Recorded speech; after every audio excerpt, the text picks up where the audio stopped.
Bonjour à tous. Aujourd'hui, je vais vous faire une petite présentation de ceci là. Voilà. C'est le kit extrême Heavy Duty de chez Traxxas qui va donc pour le OS, le slash, c'est marqué là derrière, OS slash Rustler 4.4 et potentiellement aussi pour le stamp. Après, je vous dirai plus tard les spécificités pour le stamp. En 4.4 bien sûr, hein, tout ça. Donc je vais vous montrer un petit peu. Je vais détailler un petit peu tout ça pour voir véritablement les évolutions par rapport au train roulant standard. J'ai pas fini de tout sortir, j'ai sorti déjà les anciens cardans, enfin des cardans standards, c'est-à-dire des V2, c'est-à-dire ce qui était monté sur les Slash et Stampede, les premiers, enfin même encore à l'heure actuelle, les standards on va dire, sans les chercher dans les Ultimates ou voilà sur Rustler et OS, on est sur les V3 qui sont un peu plus gros. Donc, ce qu'il me faudrait, c'est des porte-fusées. J'en ai là pour pouvoir comparer. Donc, ça suffit amplement. Donc, je vais vous déballer ça. C'est déjà plus ou moins déballé. Donc, le kit comprend des supports de carrosserie qui font pour le slash. C'est les mêmes devant et derrière. Je vais vous montrer pourquoi ils ont été livrés avec. Ensuite, ça, c'est les tourelles. Alors, elles sont renforcées. Renforcées, je sais pas, justement. Je vais comparer. Bah voilà pourquoi elles sont renforcées, clairement. La section des plastiques est quand même pas comparable. Alors là, j'ai pas pris la bonne. C'est celle-là. Non, en fait. Bah, clairement, elles sont renforcées parce que c'est marqué renforcé. Je crois qu'il y a de la... Ouais. Ah oui, là c'est plus épais là. Oula, oui, oh là, ça va changer la vie. Enfin, elles vont être certainement un peu plus rigides. Je vais pas avoir. Franchement. Ouais. Honnêtement. Pour moi, pas de différence. Le seul truc qui est la seule différence, c'est qu'elles font aussi bien avec ces supports qui sont livrés avec. Ça permet de faire aussi bien pour les carrosseries à clipser, c'est-à-dire style Rusty ou OS, que sur les carrosseries enfin clipser, oui, à verrouiller, que sur les carrosseries avec clips, c'est-à-dire l'ancienne fixation, alors qu'autrement, entre les tourelles pour OS et Rustler et Slash Stampede, c'est pas les mêmes tourelles. Là, ça a permis de passer sur les mêmes. Après, pourquoi ils n'ont pas été faire là, ça, c'est identique sur Slash et Stamp à l'arrière. À l'avant, il y a plus de déports. Pourquoi ils n'ont pas été faire tant qu'à faire, quitte à balancer des bouts de plastique pour rien. Pourquoi ils n'ont pas été faire celle pour le Stamp, qui est un peu plus coudé là. Parce qu'en fait, on est sur un anthrax de perçage. Je vais vous embrouiller la tête, mais je vais peut-être trouver dans mon merdier une tourelle. Allez, on rangera ça après. M'étonnerait que j'ai pas une tourelle dans ce bins.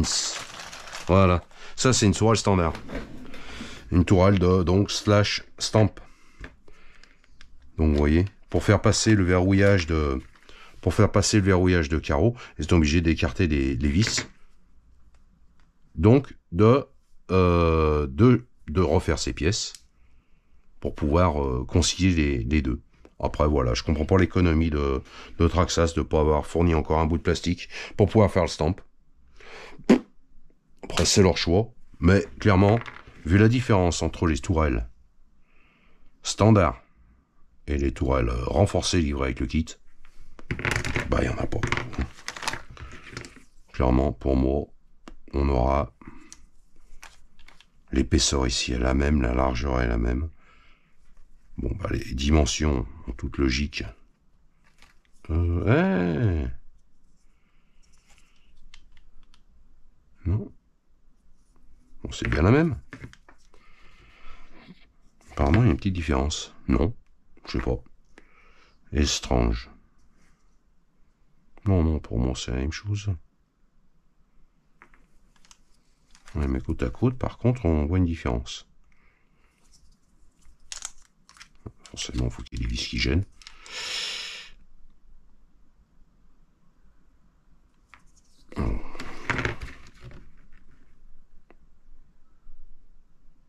Ça me paraît bizarre. Petite vérification, vite fait. Juste comme ça. Pour rien, je vais me prendre là et choper. On reste bien parallèle et choper le premier trou là. Et je vais faire pareil. Il y a une petite différence. Je sais pas si vous arrivez à voir la caméra. Là, si je me mets ici, je me plaque bien parallèle sur le bins. Le premier trou, j'ai 47 mm. Je sais pas si vous voyez, hein, autrement pire vous zoomez. Ou alors autre pourrait me croire sur parole. Grosso 47 mm, un 1/10 près. Et là, le premier trou, on est à 44, on va dire. 43, 44. Donc il y a une différence de dimension. Ce qui nous fait qu'on va se retrouver avec des amortos plus bas. Le point haut des amortos plus bas. Donc une plus haute hauteur de caisse. Vu que les points d'ancrage, évidemment, différentiels qui se trouvent ici. Donc en fait, on va se retrouver avec une machine qui va être légèrement rehaussée par rapport à la machine d'origine. Mieux, moins bien? Bonne question. C'est pas monstrueux. Ça peut largement se compenser avec la pré-contrainte. Pourquoi ils ont fait ça? Je sais pas. Bonne question. Donc les tourelles sont pas identiques. Il y a une différence. Donc déjà, bah, vous avez appris ça. Ce qui est déjà pas mal, hein. Vous ne serez pas venu pour rien. C'est qu'on peut rehausser éventuellement. C'est-à-dire par exemple pour ceux qui auraient des amortisseurs big bore qui sont un petit peu courts, par exemple, bah, vous pouvez peut-être récupérer les quelques millimètres de différence sur ces tourelles. Même d'ailleurs en les achetant à part. C'est bon à savoir. Les cardans maintenant. On va déballer ça. Les cardans, les porte-fusées. C'est sérieux. Voilà. Là, j'ai fait le montage. Je vais vous montrer un cardan. Alors, je vais déjà vous montrer un cardan standard. Ça, c'est un V2. La différence entre V2 et V3 est notable, mais quand même pas si dramatique que ça. Là, on voit clairement, on n'est pas dans le même monde. Ce qui est le plus notable, c'est évidemment le diamètre des roulements. Là, c'est modifié, ça. Ça, c'est du Techno RC M6. Ça, c'est du super bon matos. Mais voilà, ça va passer sur mon slash, ça. Comme ça, il pourra passer en 4S tranquille, sans risque de casse. La particularité des Techno RC aussi, c'est l'axe. Je vous montre ça. Ça n'a rien à voir avec le sujet, hein. On est d'accord. Mais bon, pendant qu'on y est, si vous êtes là, c'est que le kit vous intéresse, les cardans aussi. On est sur une fusée qui fait 5 mm là, et 6 mm sur les Techno RC. Un métal qui, franchement, n'est pas comparable du tout, parce que les V3, c'est-à-dire les plus costauds des cardans, avant la sortie de ça, ben moi en 2 sorties sur le slash j'ai réussi à tordre une fusée arrière. Pourtant avec le slash j'y vais mollo, c'est sur de la piste dédiée, voilà, un choc avec une autre voiture et la roue elle était comme ça. Avec ça j'ai jamais plié une fusée, jamais. Et ces cardans ont des centaines et des centaines de bacs. Je les ai depuis mon premier Traxxas sur le Stamp quand je l'ai acheté. Elles sont passées sur toutes mes RC. Stamp, le slash, ils sont retournés sur le Stamp après et ils sont passés sur l'os depuis que je l'ai. Voilà, c'est bon. Après, donc on va comparer. Ça c'est des pièces d'origine, hein, de slash, os, etc. Alors, on voit déjà clairement la taille la taille du roulement, la taille du plastique ici, le porte-fusée, enfin l'étrier, qui est quand même, voilà, c'est du sérieux. La qualité des plastiques Traxxas, je suis pas inquiet, parce que plus ça va, plus c'est du costaud. Enfin, on est sur, voilà, sur du gros. On a un roulement qui est plus gros ici, à peine. Un cardan intérieur qui est monstrueux, hein. On est sur la taille d'un cardan. Je vais vous montrer ça. Vous allez halluciner. Ouais, il y a du merdier, hein. Ça, non. Ça, c'est des pièces de Summit. Ça, c'est des cardans Irevo. Et accessoirement de Max d'origine. Ça, c'est un cardan d'Irevo.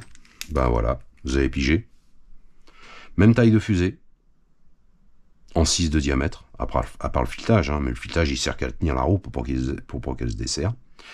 Le pin, il est posé sur du 6 mm, comme sur un Irevo première génération. La taille des roulements est identique à l'Irevo première génération, qui faisait quand même 5 kg. Hein. On est loin du 2,5 kg enfin presque 5 kg, et on est plutôt sur 2,5 kg avec le os, ou un Rusty, ou etc. Ça, c'est un cardan de Max.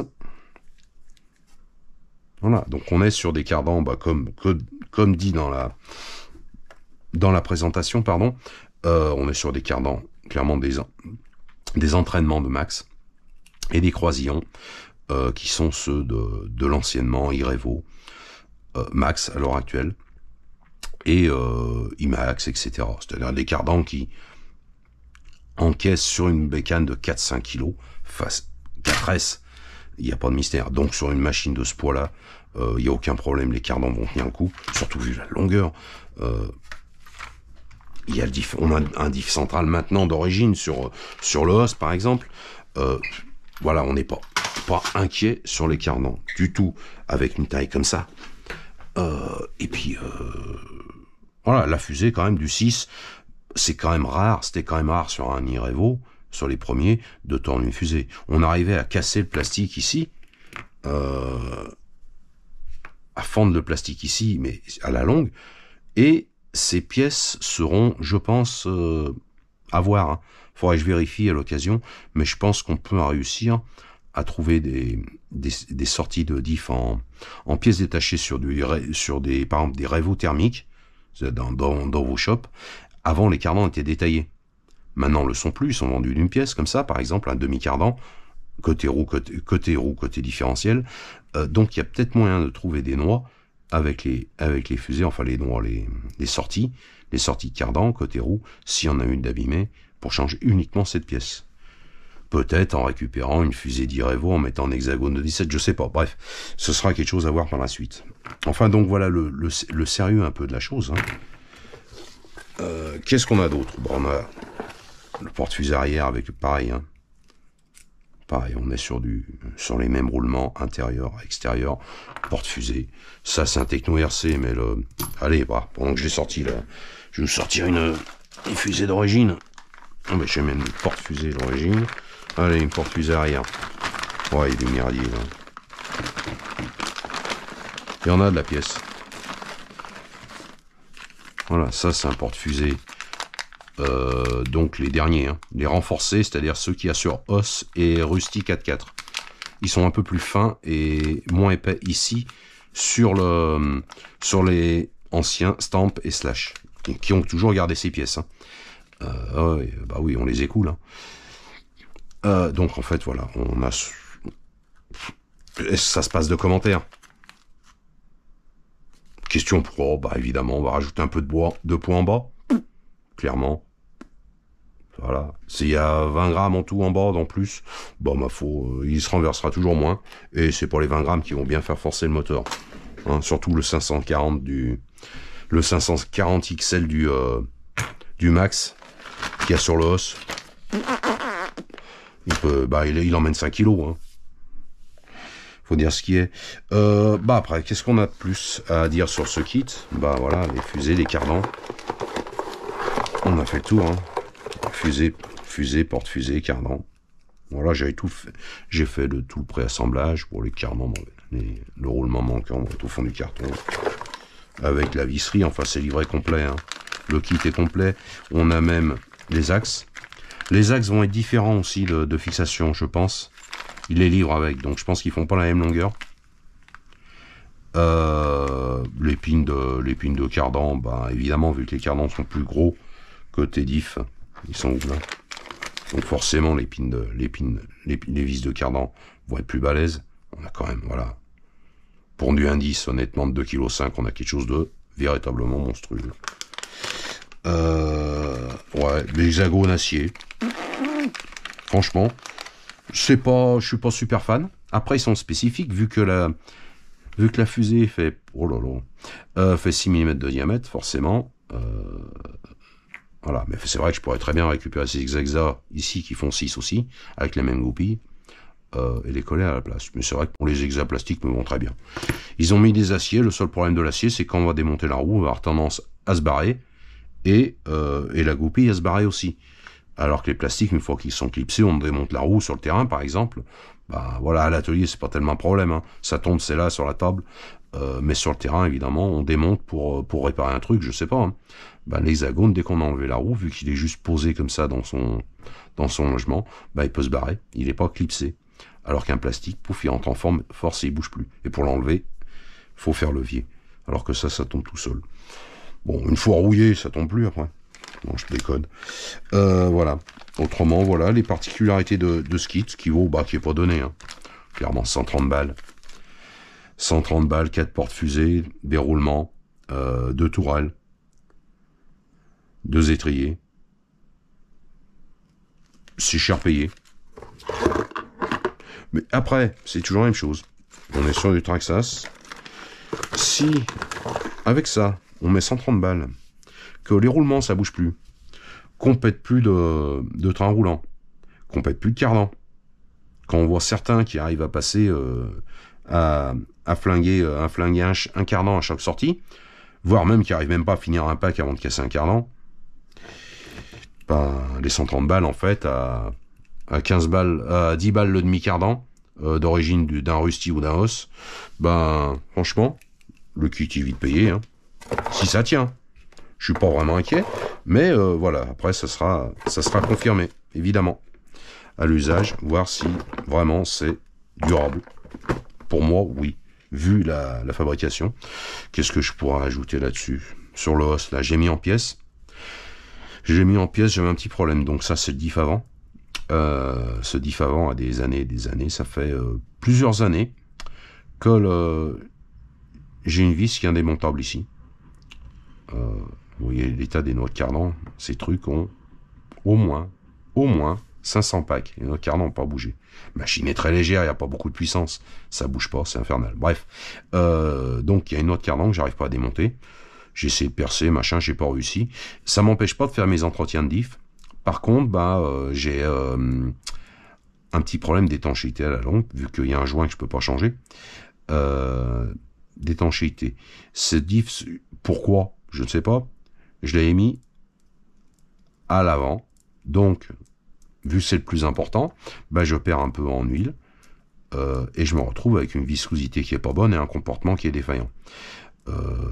Ces cardans et ce différentiel, vu que je peux pas récupérer la noix de cardan, je vais y passer sur le slash, slash à l'arrière,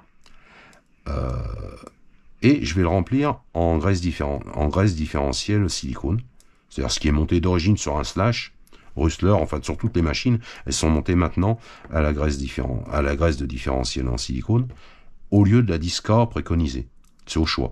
La graisse différentielle, l'avantage que même avec une fuite, elle va rester dans le diff, elle va me lubrifier, et elle aura une résistance qui serait similaire à la Disca d'origine, qu'on peut mettre à l'arrière. Et ce que j'ai généralement sur mes machines. Je suis pas à la graisse silicone, mais celui-là va passer à la graisse silicone, donc sur mon slash, avec ses cardans Techno RC. Et donc j'ai sorti un différentiel neuf, monté à la 40K cette fois. Je vais vous expliquer pourquoi. D'origine c'est 30K. Ça va très très bien. Le seul truc, c'est que ces portes fusées arrière, sont à 0. J'ai vérifié avec une équerre. Elles sont à 0. Alors que les portes fusées Traxxas, les plastiques sont... Il y a 2 séries en plastique. Une à 0 comme celle-là. Et une série option qui est à 1,5. C'est les portes fusées alu. Qu'on retrouve sur les Slash Ultimate, j'espère que vous le voyez là-haut. Bah, vous l'avez vu passer en faisant ça.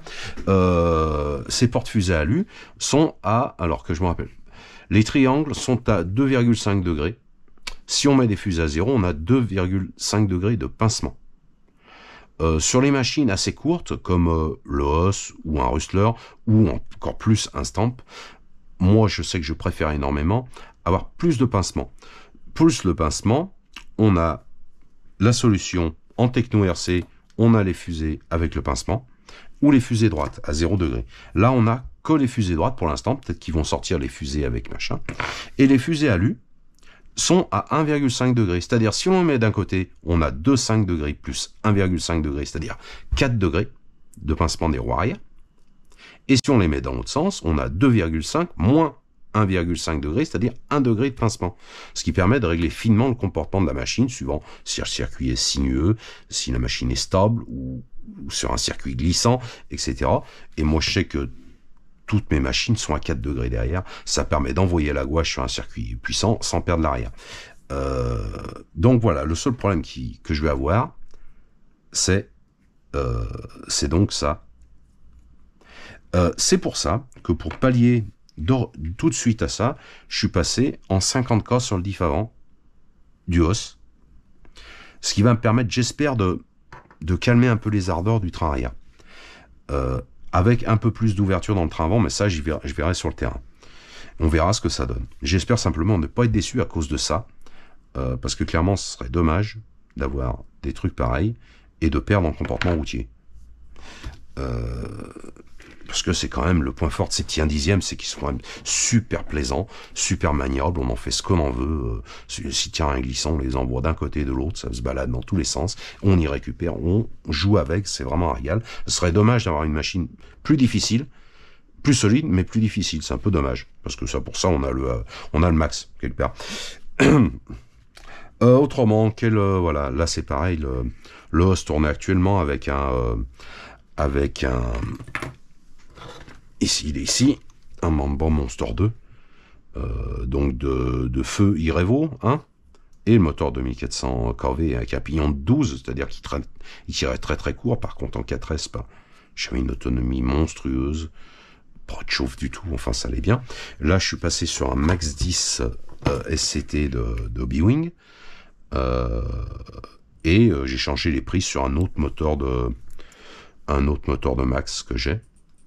Donc celui-là de combo va, je pense, passer à terme sur le Slash. Celui-là, j'espère que vous le voyez bien, j'espère que le cadrage c'est bon. Autrement, vous m'engueulerez dans les commentaires.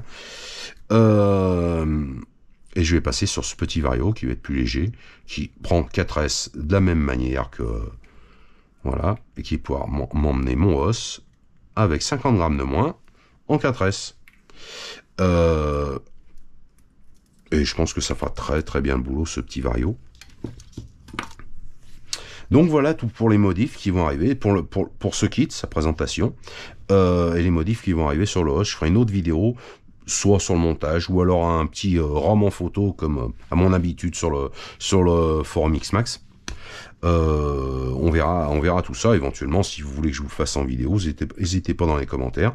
Je ferai ça avec plaisir. S'il y a des gens qui sont intéressés, je prendrai le temps de faire ça en vidéo, refaire le remontage de ce kit.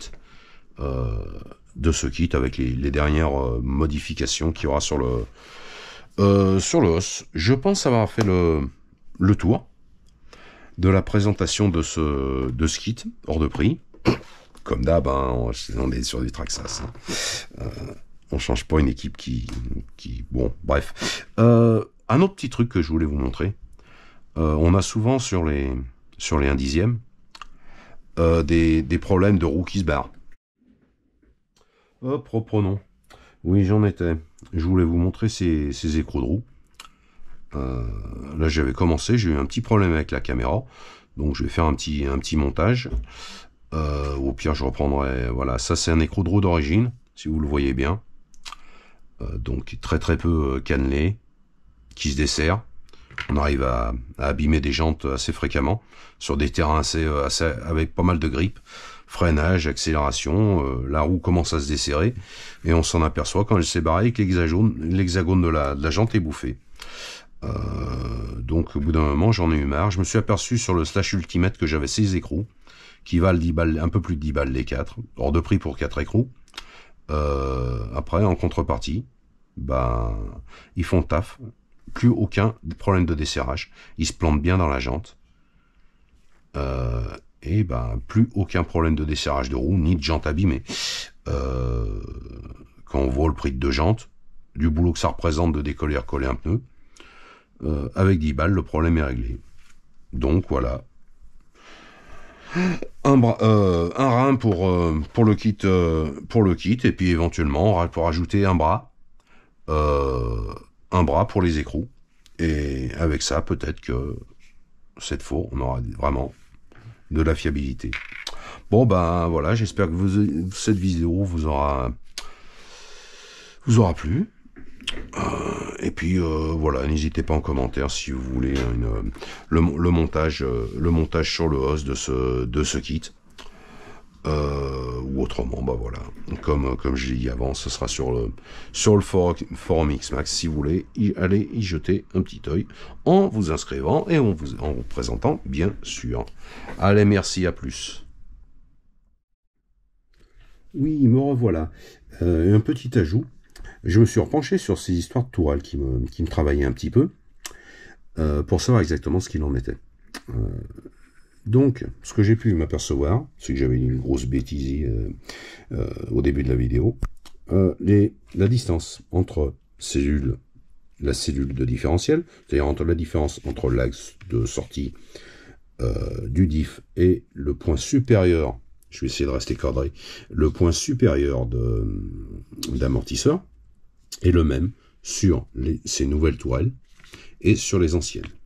Ce qui a été modifié, c'est le point de fixation des biellettes de carrossage, qui sont, comme ça se voit là quand même assez clairement, qui sont plus hauts sur ces tourelles options, pour plusieurs raisons.